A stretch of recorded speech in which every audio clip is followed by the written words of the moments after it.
وذكر فإن الذكرى تنفع المؤمنين.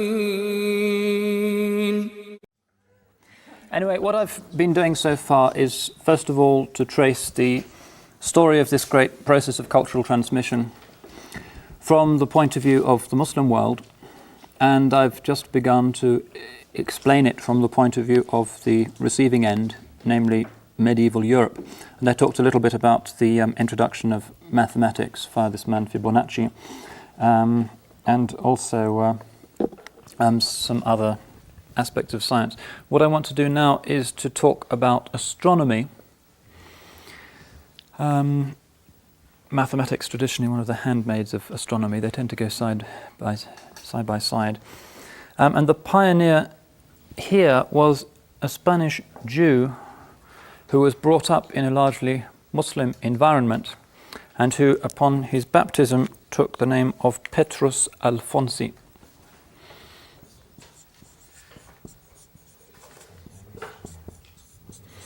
Now, he's significant in more than one way. He wrote a book called the Disciplina Clericalis. I won't write it up because it's not immediately relevant. But the Disciplina Clericalis is essentially a collection of stories and anecdotes which were current in Muslim Spain. Some of them clearly have antecedents in things like the Arabian Nights. And this book was widely circulated in Latin in medieval Europe, and it's thought that Boccaccio, the author of the famous Decameron, took many of his often quite ribald stories from this book. And you can even find some considerable influence of this book, the Disciplina Clericalis, through two or three intermediaries in Grimm's fairy tales. Now, Petrus Alfonsi was also interested in astronomy. He fetches up in England at the court of Henry I, and he starts to communicate at least the elements of Islamic astronomy to a monk at the court. And this monk, whose name doesn't seem to have been preserved, himself started a school of astronomical learning for the first time in England, and the most distinguished exponent of this school was the great Robert Grosseteste.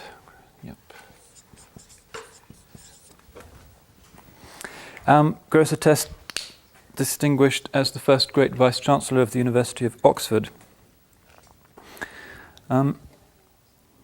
Again, there are rumours that Grosseteste travelled in southern Spain.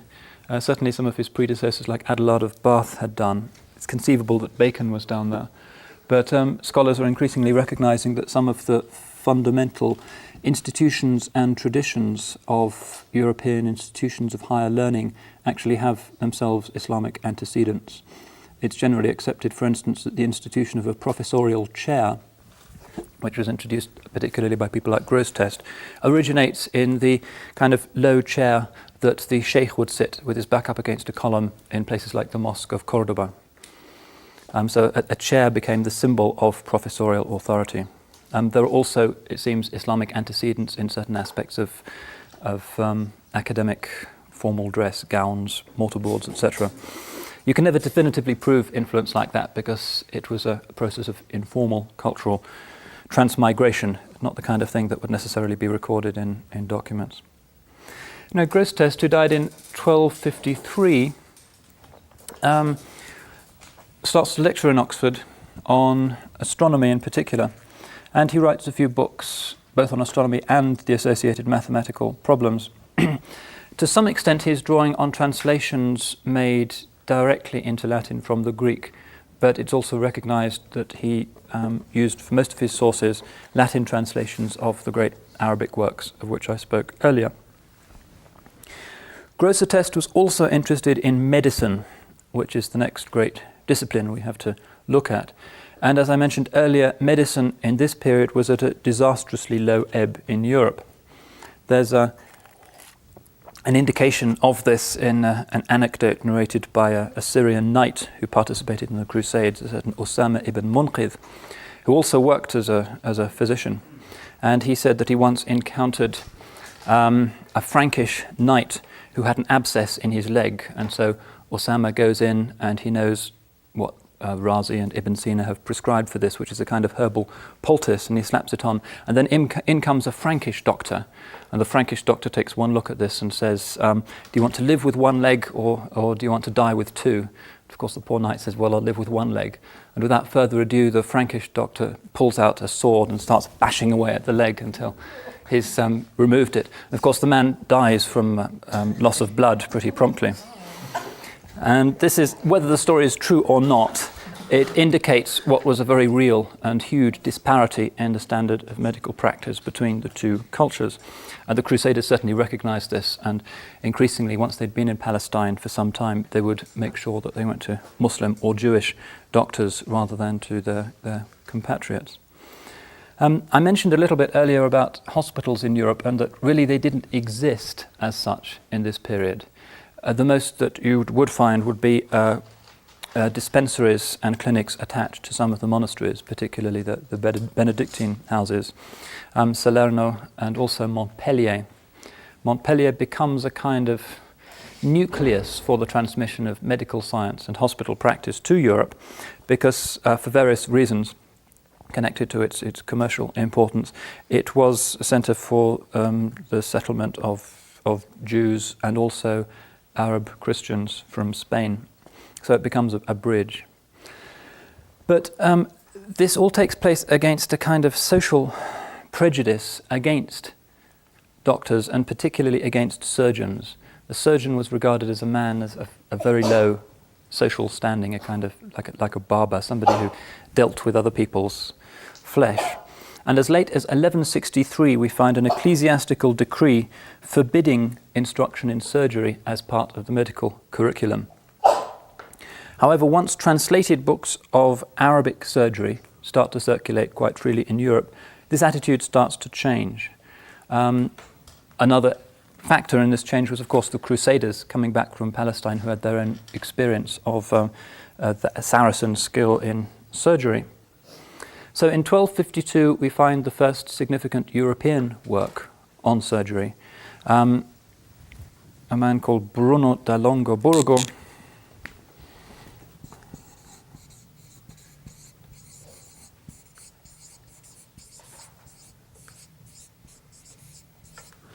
who writes a manual of surgery called the Chirurgica Magna.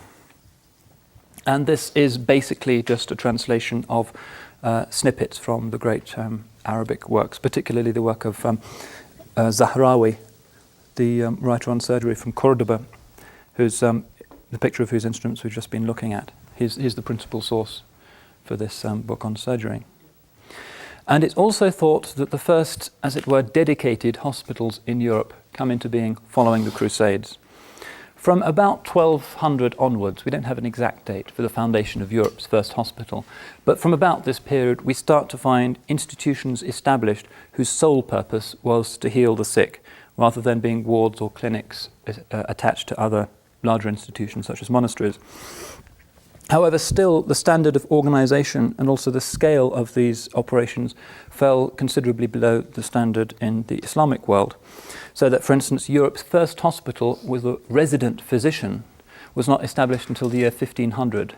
Remember, I mentioned this place called Al-Mansouri in Cairo, which had several resident physicians, which was not at all unusual at that time.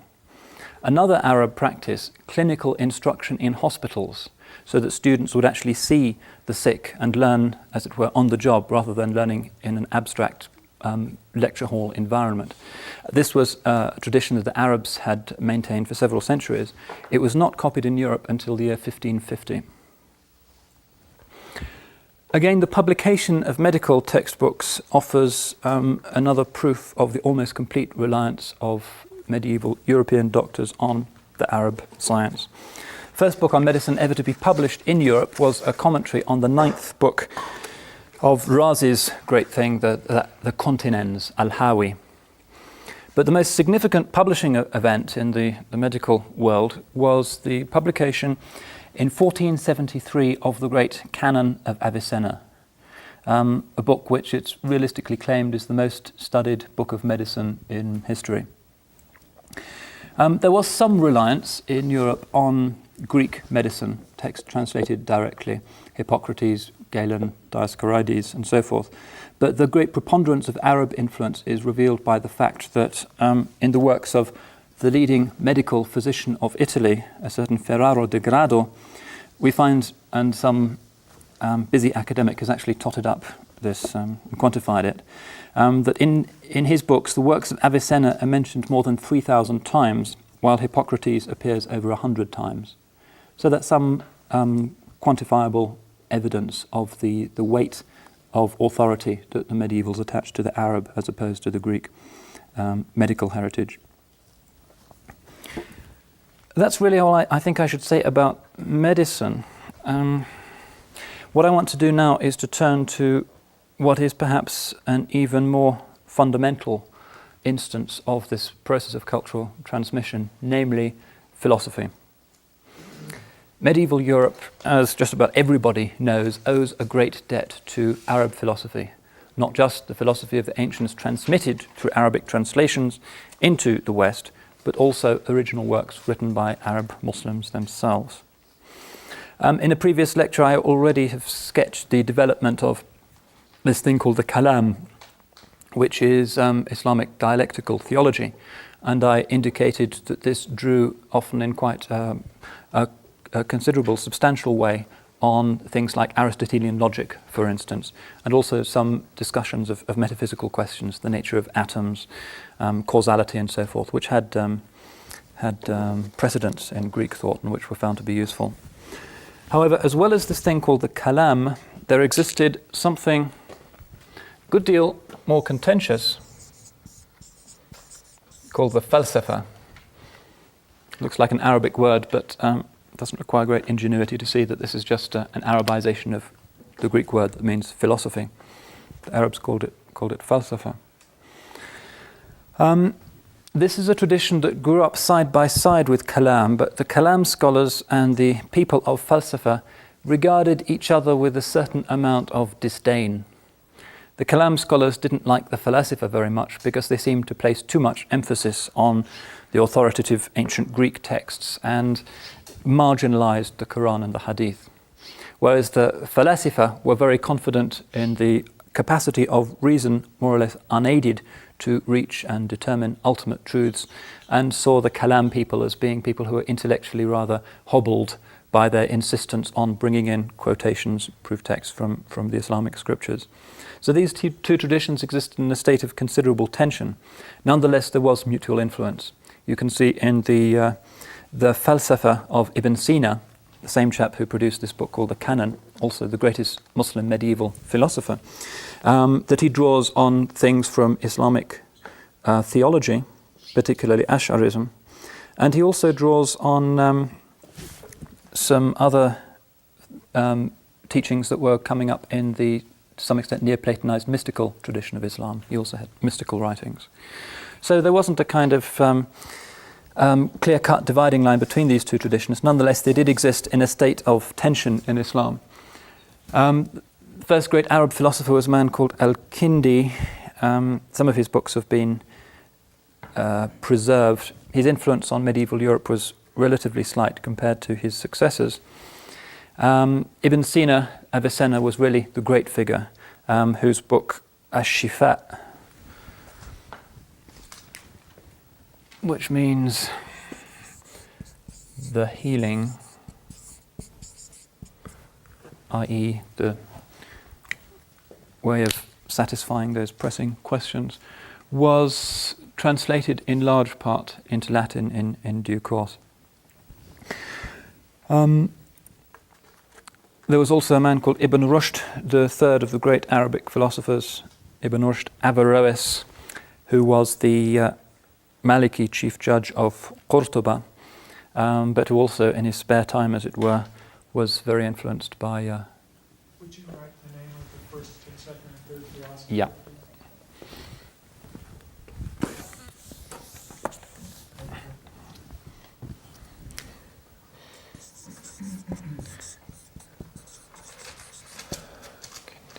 There's also a man who I can include called Al-Farabi, who was quite influential in Europe.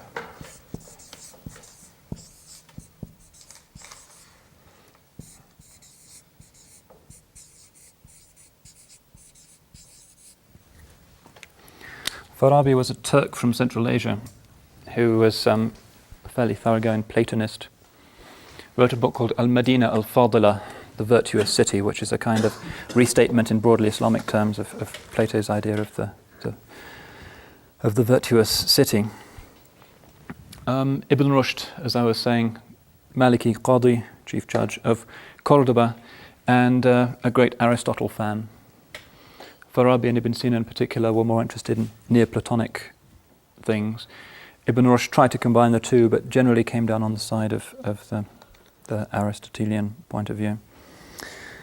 So what was happening again over the frontier in Europe? How did this tradition migrate? Well, the first great Catholic theologian of the Middle Ages was Anselm. And Anselm's a pretty original thinker. Much of what he says is actually off his own bat, based on his own intelligent pondering of Scripture. But he also, we know, had access to some Greek texts in Latin translation that had been preserved by people like Boethius a couple of centuries earlier. Anselm is important as the person who set the stage for the introduction later on of the Arab philosophy. He created a foundation for the later successful creation of a Western Christian philosophical system, something which had not been attempted in the West previously. However, he himself, nor his immediate successor, a certain Peter Abelard, really could claim to have cracked the problem of how to present all of the details of the Christian faith in a philosophically coherent fashion. They simply use some of the more elementary tools of Greek dialectical reasoning to illuminate already established truths. So we find by the beginning of the 12th century there still was no overarching, sophisticated Christian philosophy which could express or defend Christian faith. When the Arab text started to be translated, there was a well-established tradition by this time in the colleges of Europe of dividing all of knowledge which was imparted into 7 different sciences. May as well write this up. Divided into 2 broader categories known as the trivium and the quadrivium.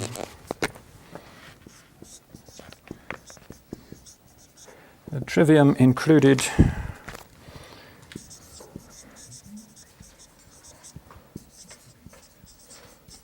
grammar, rhetoric, and logic, and then, usually for more advanced students, something called the quadrivium syllabus, which was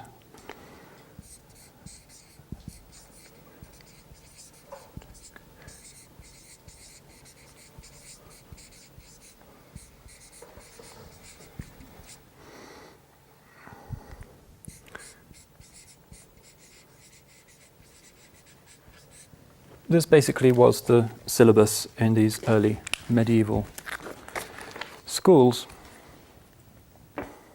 Now you'll notice that there's little room here really for the study of philosophy or philosophical theology. No room similarly, it seems, for the objective rationalizing study of ethics, or in fact for several other more abstract issues that had occupied the Greeks.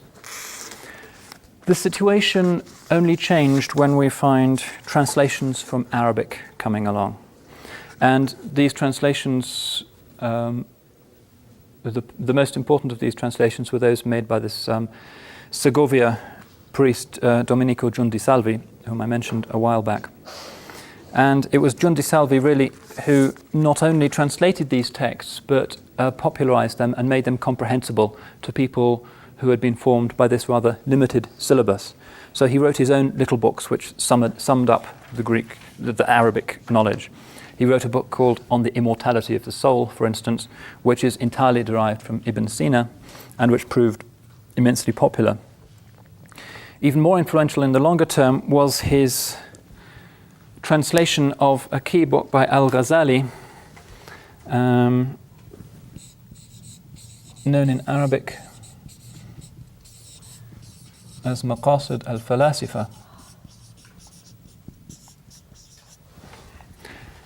One of the most frequently studied philosophical texts in medieval Europe. Less important actually in the Islamic world, and the story of its transmission is a rather strange one, because Ghazali himself was a bitter enemy of the falasifa. In particular, the philosophy of Ibn Sina, he held to be unduly rationalistic and too indifferent to truths received in revelation. Ghazali wrote a book called Tahafut al-Falasifa, The Incoherence of the Philosophers, which is regarded as the great intellectual monument of classical Islam, really. It's certainly one of the most difficult books in the literature. There is an English translation, if you're interested in looking at it. And he said, yes, we're very happy to acknowledge aspects of the Greek intellectual heritage in areas which do not directly clash with the truths of the Muslim religion. So we can adopt, for instance, Aristotelian ethics, more or less wholesale. The doctrine of the mean, virtue as being the mean that lies between two extremes, seems to be perfectly acceptable in the Quranic framework. And so he wrote books on essentially Aristotelian ethics, but giving examples from, say, the lives of the Muslim saints to illustrate these principles. So he wasn't a kind of crude, as it were, fundamentalist who said anything that comes from abroad is beyond the pale. He adopted a much more sophisticated approach. His attack on the Greek heritage was really limited to a fairly small number of metaphysical points, which he pointed out were simply incompatible with Muslim belief. And in this book called Tahafut al-Falasifa, I should put it beneath this.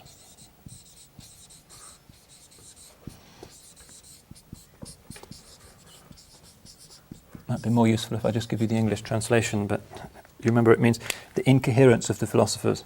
What he does in this book is to recognize that these stubborn philosophical types only accept rational arguments, and that you can quote the Qur'an at them until you're blue in the face, but they're not going to be moved by that. And so he, very unusually and courageously for an Orthodox Muslim scholar, decided to use rational tools in order to show the internal contradictions of the Ibn Sina Neoplatonizing worldview. And the book is in 20 chapters, each of them pointing out a flaw, an internal contradiction in the Ibn Sina worldview. And he says that on 17 of these issues, the falasifa must be declared more or less heretical, although still within the pale of Islam. But on 3 of them, they have to be considered non-Muslims. He actually anathematizes them. And those 3 famous issues are, first of all, Ibn Sina follows an emanationist view of the emergence of the world from nothingness. He doesn't accept that the world was created ex nihilo. He thinks it's coming into being constantly, which was the Neoplatonic view. This conflicts with the Quranic view, therefore he can't really consider himself a Muslim. Similarly, and for more complex reasons, Ibn Sina had apparently denied what's called God's knowledge of particulars. He said that God is so great and perfect that he would be demeaned if he knew about all the tiny little trivial things that happen in this world. He just knows the bigger significant events.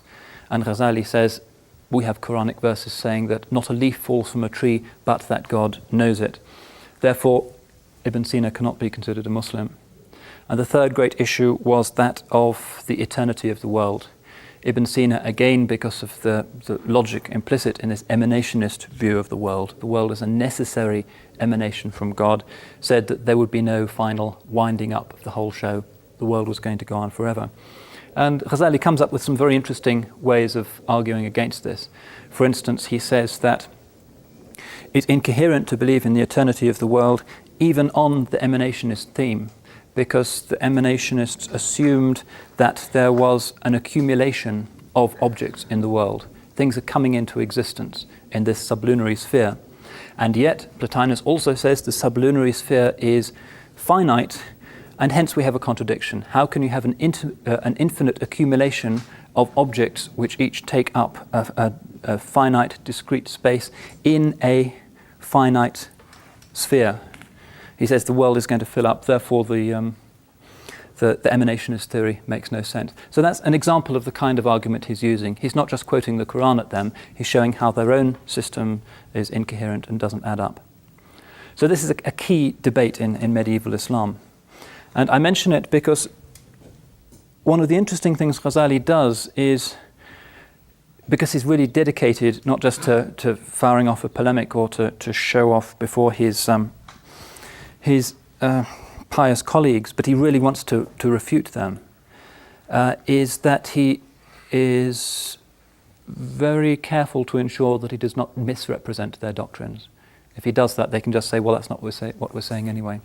Yeah. I was wondering, does he comment at all on Plato's concept of the cave, Platonism's approach to the created world manifest? He uses the cave, and it's quite a common idiom in Muslim mystical writing, but as an illustration of the mystical topos, that what we see around us we take to be real, but we have no rational proof that there isn't a greater reality that lies behind it. So That's the way he deploys it. accept that conceptual structure as possible? Or Yeah, possible Ghazali is a mystic, yeah, and Okay. many of his greatest works are precisely about the transience and the illusory nature of this world. Yeah, but he doesn't put it in this book because it's not relevant to his rather severe metaphysical concerns here. So Ghazali is interested in presenting very fairly the views of his adversaries. And to do this, he sums them up in this book, which is a kind of preface to the Tahafut. And Maqasid al-Falasifa means the intentions of the philosophers. And he sums up their views, particularly the system of Ibn Sina, with very great brilliance. And the philosophers themselves acknowledge that this is a fair summation of their views. And what happens when the transmission to Europe becomes almost a torrent in the 12th and 13th century is that this book, although it's occasionally referred to, doesn't seem to have been widely read. Whereas this book, which is just the prologue to it, the overture, becomes extraordinarily popular. It's translated into Latin and everybody's reading it. And so Ghazali, for the medieval European, becomes a kind of Ibn Sinian philosopher. They don't realize that he's merely setting up this as a target in order subsequently to knock it down. And this book, Maqasid al-Falasifa, becomes the classic short manual. It's about 300 pages of the Neoplatonic synthesis as advanced by Ibn Sina. So Aquinas, for instance, when he quotes from Al-Ghazal, which is his way of referring to Al-Ghazali, is usually talking about this work. And he assumes that Ghazali was a kind of Aristotelian Neoplatonic skeptic, rather than a Muslim theologian. So that book is translated. I mentioned that Ibn Sina's book, the Shifa, is also translated. The Arabic Shifa becomes the Sufficientia in Latin. So when we find Thomas Aquinas creating this thoroughly brilliant intellectual summation of scholastic learning,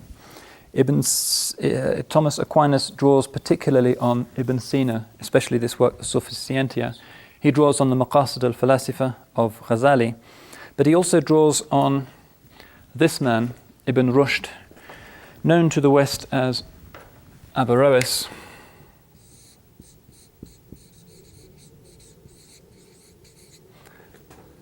Sometimes,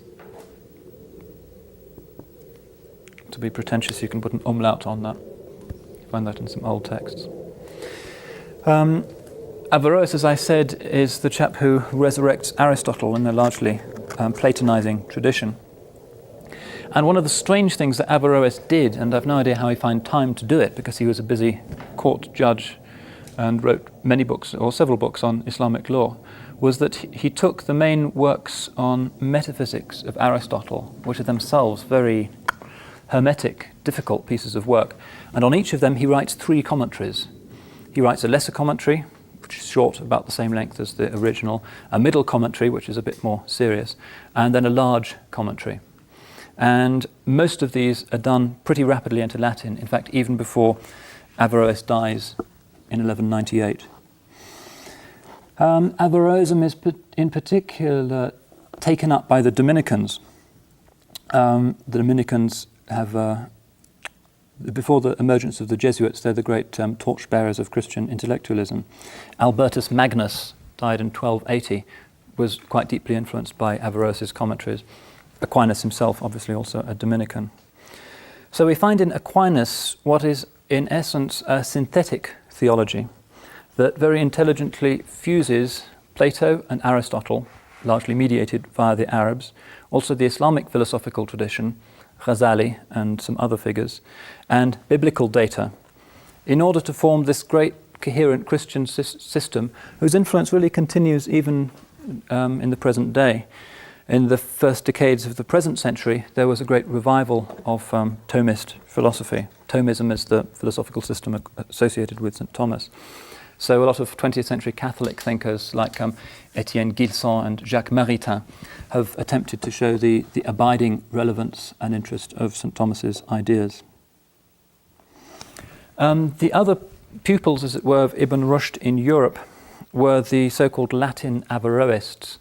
And unlike Aquinas, who, rather like Ghazali, was concerned to show the proper relationship between reason and revelation, that they had a symbiotic rather than a necessarily conflictual relationship, that the Latin Averroists really erred on the side of rationality.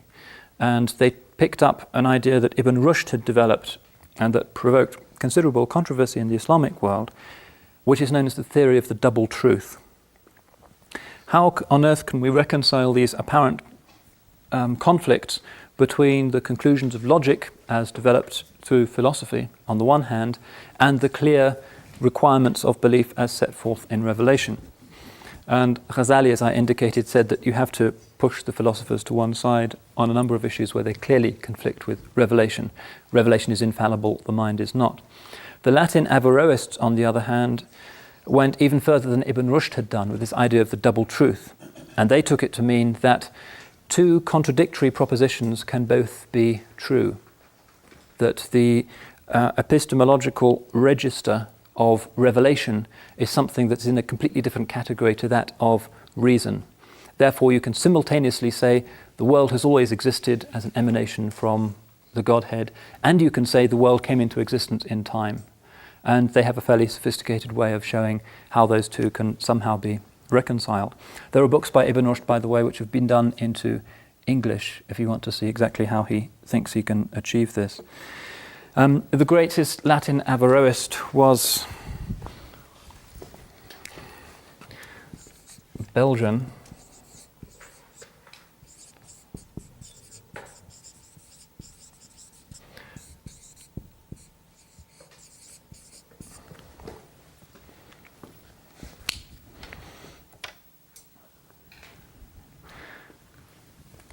See, it's not true that Agatha Christie's Detective Poirot was the only famous Belgian there's been in history.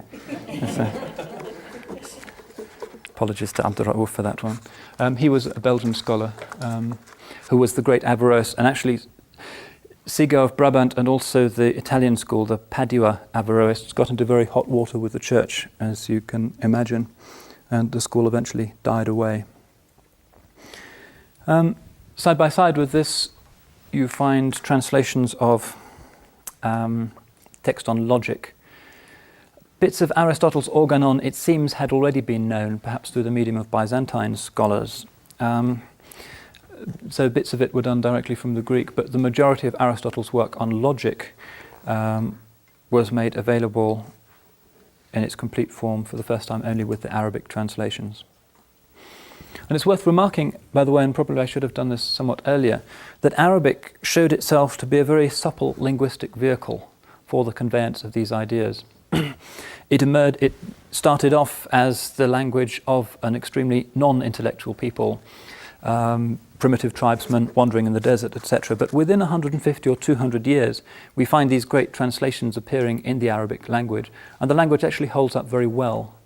If you look at Hunayn bin Ishaq's version of Aristotle's Nicomachean Ethics, it's actually quite brilliant. It's regarded as a translation no less accurate than are the modern English translations of the Nicomachean Ethics.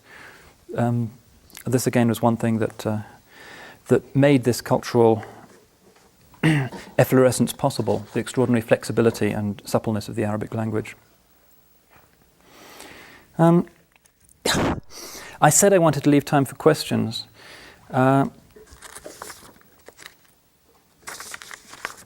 Maybe the most sensible thing is if I ask you if you've got a lot of questions, or whether I should press on.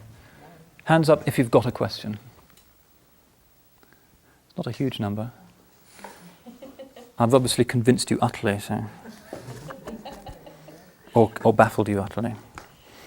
I wanted to talk a little bit about some of the political ramifications of the contest between Christendom and Islam. The title of this lecture is Islam and the West, however one interprets that. And I wanted to say a little bit about the changing relationship which has happened between these two great cultural zones. For 4 centuries, as I indicated, Christendom was really completely on the defensive, reeling from the shock of this completely inexplicable, certainly theologically inexplicable, triumph of this new religion that had popped up from nowhere. And the only area really where territory was retaken by Christianity from Islam was the very northern fringes of Spain. Of all of the areas overrun by the companions of the Prophet and their pupils, Spain is the only area that has since been lost to the world of Islam. So we find in northern Spain, the kingdom of Asturias is established, the first independent Christian state in Spain following the Arab conquest. And this was the work of Alfonso I, died in 757. Followed by the end of the next century with the establishment of the Kingdom of Leon. This is happening, as it were, at the top left-hand corner of Spain. Something is happening also in southern France, much of which has been under Muslim rule. So we find the city of Narbonne returning to Christian hands in 751. And this little nibbling at the edges, very insignificant in terms of the whole of the world of Islam, started to convince Christians that the Muslims were not invincible, and that perhaps some kind of ideology of Christian revanchism, of the pushing back of the frontiers of this strange new phenomenon was possible. And much of the development of early European literature cannot be understood except against this cultural background. Most obvious and frequently cited case of this is the great Chanson de Roland, the Song of Roland, which was composed, it seems, sometime in the 10th or the 11th century, but which relates to Charlemagne's ill-fated expedition to the then Muslim city of Saragossa in 778. And this chanson, in various versions, remained right at the center of the European literary canon for some time, in fact, well into the Renaissance. And its ethos really explains to us the twofold European response to the world of Islam. On the one hand, the absolute hatred of it as a rival or heretical religion, and on the other hand, the kind of admiration and envy of an enormously successful, prosperous, more populous, more economically and scientifically and intellectually advanced civilization. So you have this kind of almost schizophrenia in the early medieval European mind. And it's paralleled in some ways by what's happening today in the Muslim world, where you see a lot of Muslims equivalently horrified by the triumph of the West. How are Muslims to understand this thing? It's really no less bewildering than what happened to medieval Christendom. The West was supposed to have been definitively overcome. Christianity is an older religion, the newer religion has come, and how come these people have bounced back again after the Renaissance? It's a real puzzle for the Muslim mind. So you find this dislike of the West as this rival, highly successful ideology. And at the same time, you find amongst a lot of Muslims a kind of admiration or envy for the West's administrative, military, scientific prowess. So there's a kind of interesting mirror image there. And this Chanson de Roland very much indicates this Western European attitude. And we find in it the beginnings of what was to become the Western take on Islam. We find, for instance, in the chanson that Charlemagne defied Mahound, their word for the prophet, and Apollon, Jupiter, Ascaroth, and Alcoran. And it seems that the authors of the Chanson de Roland believed that the Muslims were idol worshippers and that these were 5 of their idols. And there's a passage in some versions of the of the song where we find in the great mosque in Valencia, there's a huge golden idol which has 2 ruby eyes. So we find a militancy in the Chanson de Roland, but significantly it's still a tale of Christian defeat. The story is when the Muslims attacked the baggage train of Charlemagne's army as he was retreating across the Pyrenees and inflict a defeat on the Christians. So it's a kind of rather wistful, ironic kind of thing for Europeans to be singing about. They're kind of celebrating something but also commemorating a Christian defeat. And if you look at the Chanson de Roland, you'll find that it's not a terribly religious document. And the fact that later on wars between Christians and Muslims took on a very bitterly theological and polemical dimensions should not obscure the fact that in the earlier period, wars between Muslims and Christians were really almost ad hoc things and were scarcely more significant than were wars between Christians or between Muslims. In Spain, there was a very powerful later ideology of holy war against Muslims, bringing in St. James as the strange archetypal warrior for the cross against the wicked Moors. But this is a later thing, and earlier generations of Christians in Spain didn't see that they had to regard Muslims in that light. Rather different in orientation was the other great formative adventure, or counterattack, if you like, of Christendom against Islam, namely the Crusades. And although I don't wish to turn this into a history lecture, no account of the mutual link between Islam and the West and mutual attitudes will be complete without at least mentioning the Crusades. The Crusades are different because whereas the Reconquista begins in a fairly secular key and only later becomes religiously ideologized and justified, the Crusades start out as a religious enterprise and later develop a secular dimension. The idea of fighting for the Christian faith probably goes back at least as far as the Emperor Constantine. It's very emphatically alien to the spirit of the New Testament, but Constantine and to some extent also Augustine were happy to develop Christian theories of a just war, the idea that the Christian could take up arms in defense of the faith. So we find, for instance, in the middle of the Dark Ages, somebody called Agobard, who's from Lyon, writing that the subjugation of barbarous nations so that they may embrace the faith and widen the frontiers of the kingdom of the faithful is to be recommended. Hence we find that the popes increasingly, when they invest the emperors with the symbols of office, give them a sword as well. Another quote from the same period, a certain Brun of Querfort, actually one of the leading monastic reformers of the 10th century, taught that a Christian king's duty was to compel heathens to come in by the sword. And we find a lot of cases of this, for instance, the Teutonic Knights as they pushed the frontiers of Christendom into Poland and the Baltic states, essentially offering people the choice of baptism and the sword. The conversion of the Norwegians, another example of this. They could either convert to Christianity or they would have their hands and their feet cut off. That was how the northern Norwegians became Christians. Again, utterly alien to the spirit of the Gospels, but more or less normative in the early medieval period. And it's this strand of thought that really forms the mental backdrop to the idea of the crusade. For centuries, Christians have been making pilgrimages to Jerusalem, and by and large, it's fair to say that they were not obstructed. Inevitably, there would be bandits and minor petty officials along the way who might harass them in the way that they might harass other people as well. But generally, it was possible for Christians to go. The idea of crusade ultimately was not to open the way for Christian pilgrimage. It was to recapture land that was rightfully Christian. And it took place not in this early period, the 3 first centuries of Christian reaction to Islam, but with the reforming popes of the 11th century. One priority of the popes of this period was to encourage greater central control of the principalities of Europe. And this, of course, required that they stop fighting against each other.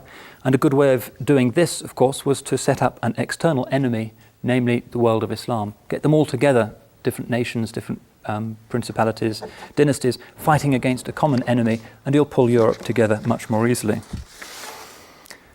So the papacy starts to encourage this mood by, for instance, beginning in the 11th century to declare indulgences for those who fought against the Saracens in Spain. So we start to find knights from France, for instance, coming into Spain to take part in the Reconquista. We also find in the same century the Pope giving war banners to expeditions against the Muslims of Sicily and an ill-fated expedition against Tunisia. He would also give similar banners to campaigns against the schismatic Byzantines. So against this very new atmosphere in Christendom, we find in 1095 Pope Urban II making his famous speech at the city of Clermont, urging the assembled representatives of Christendom to launch a war against the Muslims of the East.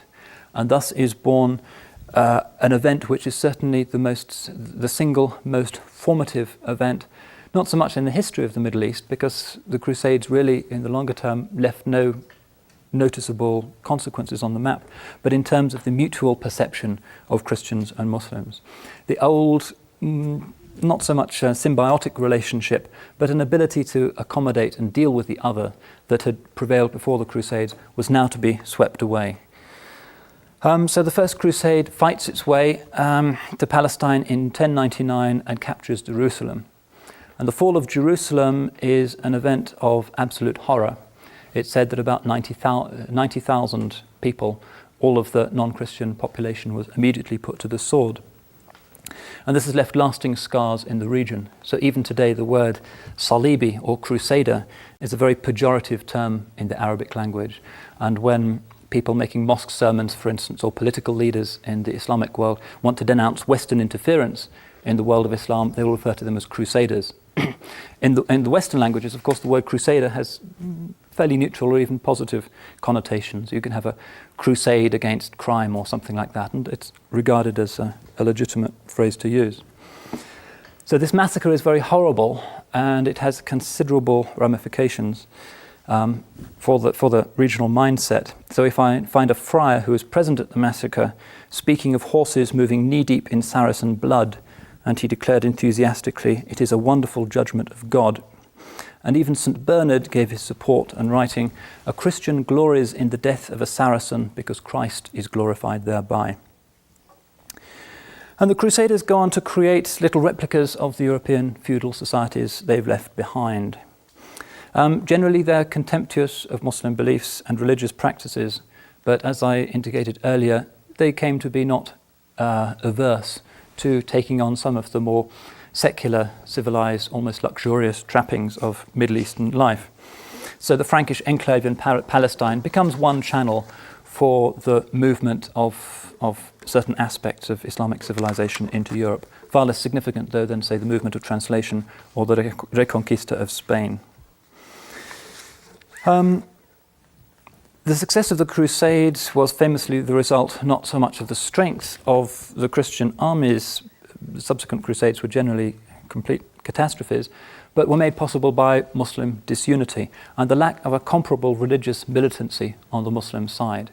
There was no Muslim ethos of counter-crusade for some time until the great Kurdish general Saladin united Syria and Egypt under his rule and retook Jerusalem in 1187.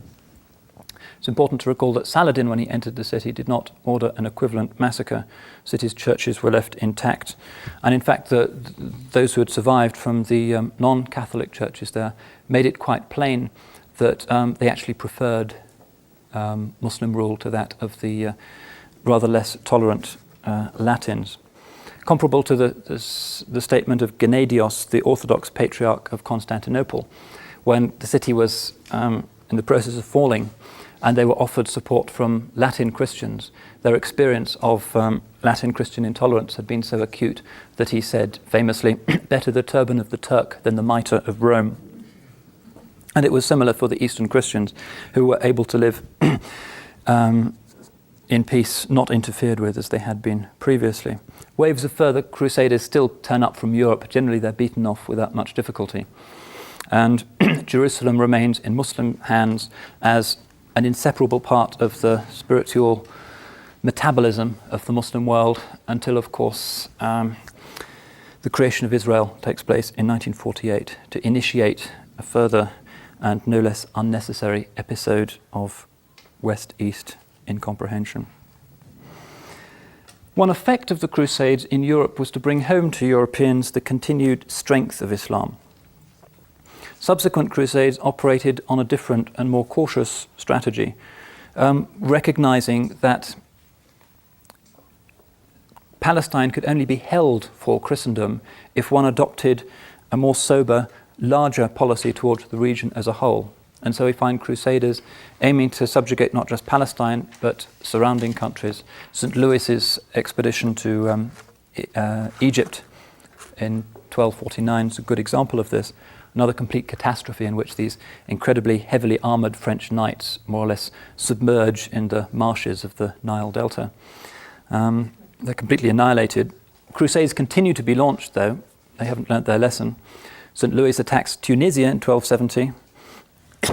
In 1313, a Dominican called Guillaume Adam, who travelled a bit in the Muslim world, wrote a kind of manual of crusading by the name of De Modo Saracenos Extirpandi, on the way to exterminate Saracens, which laid even more ambitious plans for the invasion of Egypt in order to construct a Christian fleet in the Red Sea, which would sack Mecca and Medina and go on to attack the Muslim world from behind. And the justification for this in the theology by this time was quite simple. One didn't need any provocation to attack Muslims because they were, by their very existence on the earth, a provocation and a flagrant blasphemy against God. They were summa culpabilis. They were the sum of everything that is blameworthy, and hence it's the Christian knight's religious duty to try and extirpate them. As I said, the Crusades left very little impact on the map of the Near East, but they did have an effect on the shaping of Muslim attitudes towards these strange people who lay beyond the ocean. But their consequences for European history were far more considerable.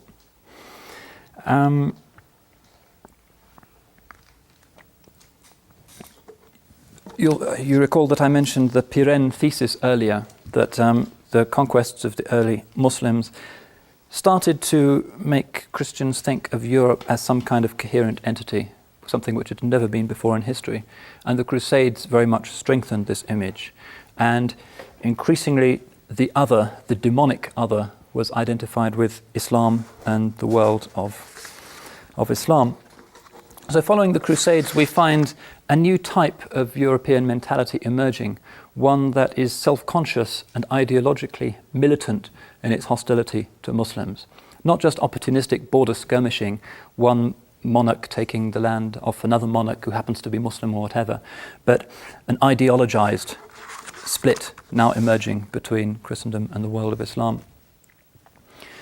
And this idea of crusade also carried over into other larger campaigns.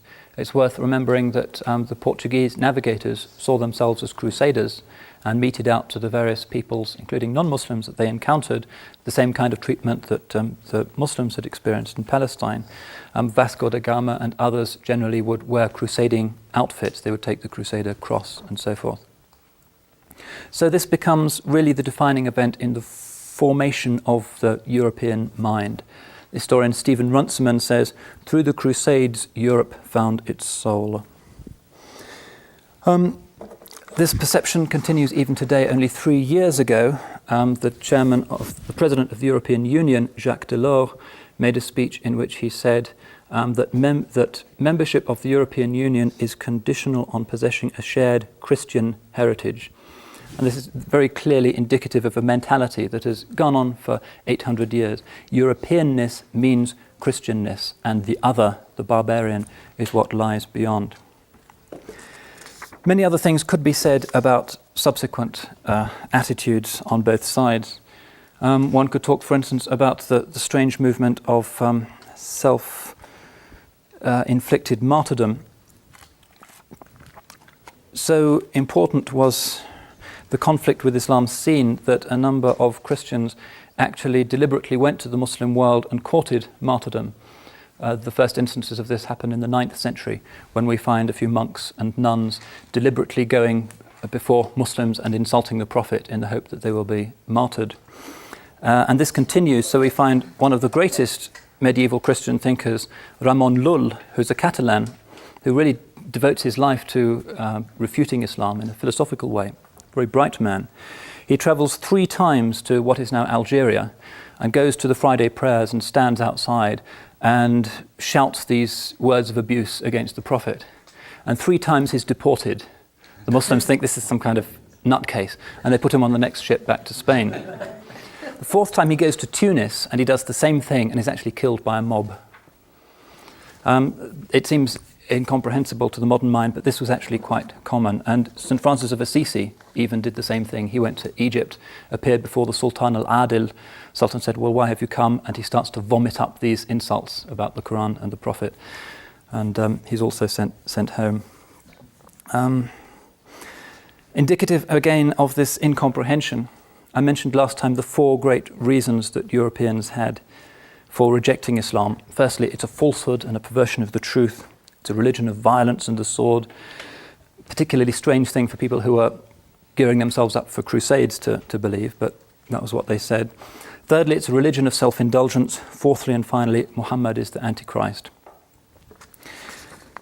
I think probably that's a good place, if a rather depressing one, to stop the narrative. I did mention last time that the situation has changed utterly, not least because of the changes that have been going on in theological circles. No longer do mainstream Christians believe that the Prophet was the Antichrist. In fact, the most recent serious biography of the Prophet by Karen Armstrong, who's a well-known ex-Catholic nun, is actually so sympathetic to the Prophet that a Muslim organisation in England gave her a prize for it. Muslims actually like the book very much. So those old medieval attitudes have largely been superseded. They are, however, as such stereotypes and prejudices tend to do, lurking beneath the surface. And it's always possible to find small-minded evangelical groups, particularly in some of the southern states of the United States, resurrecting these old images. So just 2 months ago, tens of thousands of houses in the largely Muslim city of Bradford in England had a 64-page booklet abusing the Prophet pushed through their letterboxes, with information on how to contact something called Chick Publications in California in order to get more information. And there's a little form at the bottom, I've actually seen these things, saying, "Do you accept Jesus Christ as your personal saviour?" Tick the little box. And then there's something like, "Thank you, God, for showing me what you think of Islam," etc., etc. And it's a pretty horrifying thing. And Muslims in England do recognise that this is something that is horrific and rejected by the mainstream churches. I mention it simply to remind us that this, in many ways, quite miserable epic of mutual incomprehension is still continuing, that there are still classical stereotypes of Islam as a religion of violence, the sword, martyrdom, etc., which are trotted out by journalists. And the enthusiasm with which journalists and other cheap cultural commentators will attribute Muslim political violence to Muslimness rather than to the objective causes of their violence. The idea being that somehow, even if Palestine hadn't been occupied by the Israelis, Hamas would still be in existence, there would still be terrorist bombs, etc. This is a very dangerous thing. The worst error one can make in contemplating somebody else's religious world and civilization is to judge the mainstream on the basis of the antics of the lunatic fringe. Unfortunately, this is all too common amongst our journalists in the West, and the consequences for it are potentially quite frightening. And I think it's fair to remark that the incomprehension is mutual, that there is a Muslim stereotype also of the Christian world and of the West, generated in large part not just by the memory of things like the Crusades, but also more recently by the journalistic propensity to focus on extreme, unpleasant, frightening manifestations which are newsworthy and ignoring the mainstream. So that, for instance, when the Waco siege was covered in the Arabic press, somehow people got the impression that this was some kind of typical mainstream messianic Christian event. The Moonies are also regarded as a very important Christian phenomenon. The bloodthirsty declarations of the Serbian bishops are taken as being normative rather than marginal. So it's a process of mutual incomprehension. And since this is my last lecture, perhaps I could close on the note that encounters such as this, while they might seem to be important and insignificant, actually can play a very fundamental and much needed role in overcoming this incomprehension, which is certainly one of the most frightening and urgent needs as we approach the new millennium. And my experience of you all has been that you are very open-minded, decent and concerned people, and it's my confidence that we will all work as hard as we can to overcome these prejudices, which have caused such misery and gratuitous warfare and suffering in the past, and which we must now definitively set behind us. A few minutes for questions, and then that's that. Yes? I have a question that goes back to music. Mm-hmm. You mentioned the lute, I believe, and the flute as being Islamic instruments. That's right. What about the guitar? The guitar also is from the Arabic ithara, which was a Spanish thing. Yeah. Inevitably, there's no definitive form of any of these instruments until very recent times, and it has demonstrable Arabic precedent. Yeah. I had a question about the concept of zero. I've read in several other places that zero was originally conceived of by Indians, Buddhists, perhaps Hindus, through the construct of being and nothingness, the void, and so forth. I was wondering if you could clarify that. Short answer is that I don't know. I'm merely parroting the usual academic consensus, which is that it comes from the medieval Arab world, but very often you can find precedents further east. Like the invention of paper, for instance, which was taken up by the Islamic world, originally came from China, so it's possible that that came from further east. I tend to teach it as coming through the Arabic world, but from India. Mm-hmm. Yeah, I have to look that up. You mentioned the great caravans, as many as 60,000 at a time. How did they possibly supply themselves?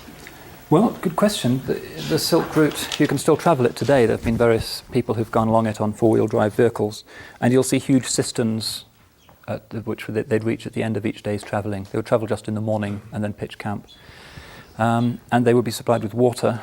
They would have means of supplying themselves with food along the way as well. But those caravans were not as logistically problematic as the great Hajj caravans, which go from places like Syria in particular. It's known definitively that some of those caravans were a lot larger, and it's said that as many as 1 million people would travel on the big Hajj caravans. If they travelled individually, it might be dangerous because there were bandits in the desert and so forth, so they tended to go in one carry their food with them, yeah. Yeah. Yeah. I had a very practical question. You were talking about how some people were saying that all Christians are like the people in Waco, and you wrote that in the press. Yeah. Can you tell us names that might of newspapers that might have had that? Because that to me would be a great teaching tool to demonstrate that stereotypes go both ways. Right. I saw it even in a fairly secular newspaper based in London called Al Hayat, which is a respected newspaper. And the rather sloppy journalists seem to imply that this is the kind of thing you expect, especially from American Christians. It's not just a flash in the pan, it's representative of a very widespread possibility in Christianity. Okay, how do you spell that? Al-Hayat, Al-Hayat. That's a place where I did see it, but I'm sure you'd find it in other publications as well.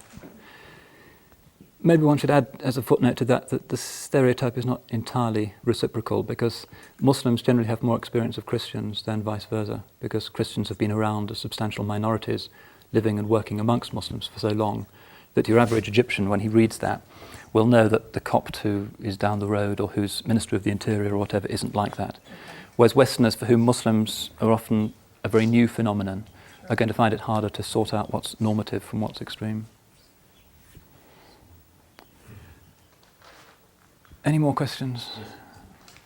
What was the size of the army of the Crusaders, and did they take women with them? Yes, they took women basically for purposes of prostitution with them, not as families. Once they'd taken Jerusalem and Acre, then Frankish women would come from Europe. But very few aristocratic women actually set out with the Crusaders. And I think maybe somebody can correct me here, but the usual figure for the army is about 40,000, of whom about maybe less than half actually made it. Many of them died of various plagues along the way, or they were killed by raiders. But that, I think, have you? Yeah, I think it was about that. Yeah, and there's a series that's just been aired on British TV, I don't know if it's coming here, called The Crusades, narrated somewhat improbably by the famous Python figure Terry Jones. And he actually... Just on PBS over Yeah. the last month. Uh-huh. Did anybody see it? Yeah, saw it. Yeah. I mean, he's very good at debunking the traditional sort of chivalric myth of the Crusaders, points out that they were cannibals, that there were debates along the way amongst the friars who would say, if we eat children, is it better to eat Muslim children or Christian Orthodox children? And he shows them sort of roasting them on spits. They were pretty nasty characters.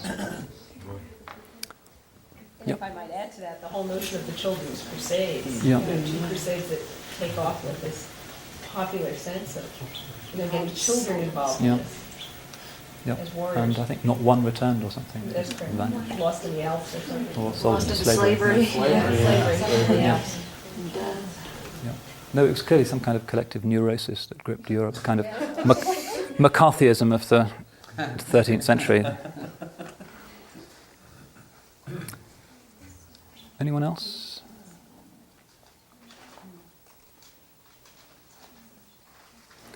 Okay, that's the last you're going to hear from me. Thanks very much for your patience.